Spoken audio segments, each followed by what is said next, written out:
Ladies and gentlemen, the President-elect of the United States. Dès le premier jour de son deuxième mandat, Donald Trump donne le ton, avec un record de 46 directives signées à la chaîne.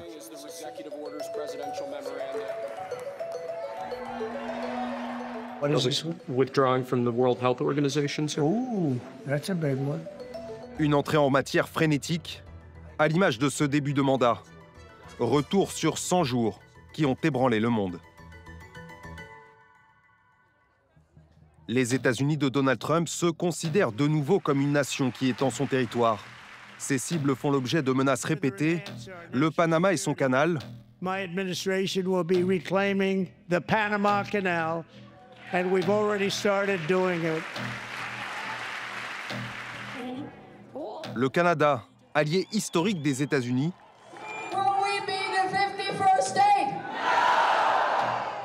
Et surtout le Groenland, territoire danois convoité pour ses ressources minières et sa position stratégique. Copenhague tombe des nues. Greenland is today a part of the Kingdom of Denmark. It's part of our territory, and it's not for sale. Quelques jours plus tard à Munich, le vice-président J.D. Vance sidère les Européens. Il déclare que la liberté d'expression recule sur le continent et n'évoque pas la menace russe ou chinoise.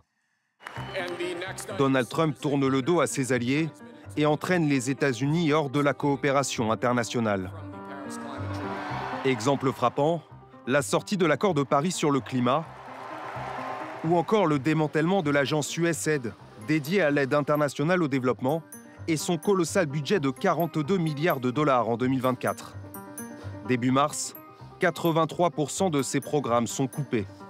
Conséquence directe, moins de moyens pour lutter contre la malnutrition ou les maladies infectieuses, comme ici, en République démocratique du Congo.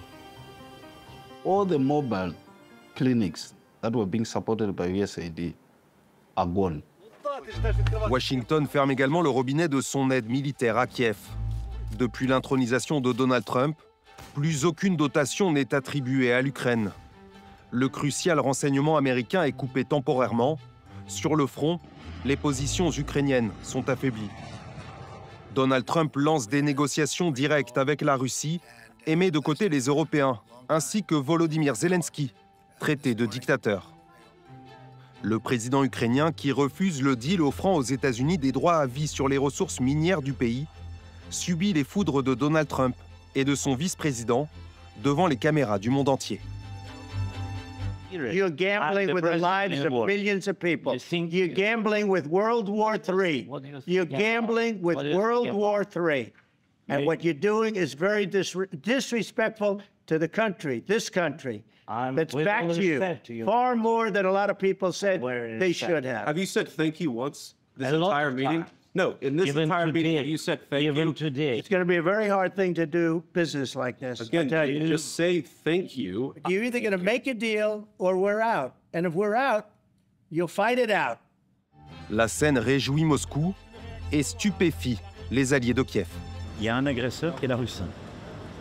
Il y a un peuple agressé qui est l'Ukraine. Je pense que nous avons tous eu raison d'aider l'Ukraine et de sanctionner la Russie il y a 3 ans et de continuer à le faire. Donald Trump veut conclure un accord rapidement.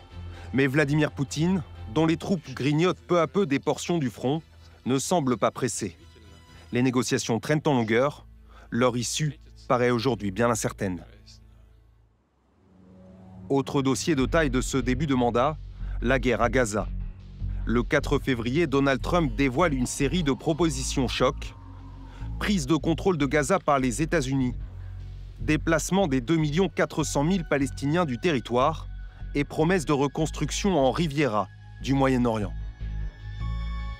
I don't want to be a wise guy, but the Riviera of the Middle East, this could be something that could be so bad. This could be so magnificent. 3 semaines plus tard, la Maison-Blanche publie une vidéo conçue par une intelligence artificielle. Une Gaza imaginaire transformée en station balnéaire, truffée d'effigies dorées de Donald Trump.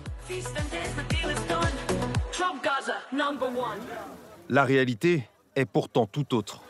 Après des semaines de trêve, la relance des opérations militaires israéliennes le 18 mars et le blocage de l'aide humanitaire aggravent la dévastation du territoire. Le président américain, qui aime à se présenter comme un faiseur de paix, ne rencontre qu'un succès pour le moins mitigé. S'il est une guerre que Donald Trump veut mener, elle est commerciale. Début avril, il impose des droits de douane punitifs à tous les partenaires des États-Unis. Résultats immédiats, tempête sur les marchés mondiaux, affaiblissement du dollar et baisse de la valeur des bons du Trésor américain. Donald Trump tente de rassurer à sa façon, grossière. I'm telling you, these countries are calling us up, kissing my ass. They are dying to make a deal. Please, please, sir, make a deal. Coup de théâtre. Moins d'une semaine après ces annonces, il décrète une pause des surtaxes pour 90 jours. I thought that people were jumping a little bit out of line. They were getting yippy, you know? They were getting a little bit yippy, a little bit afraid.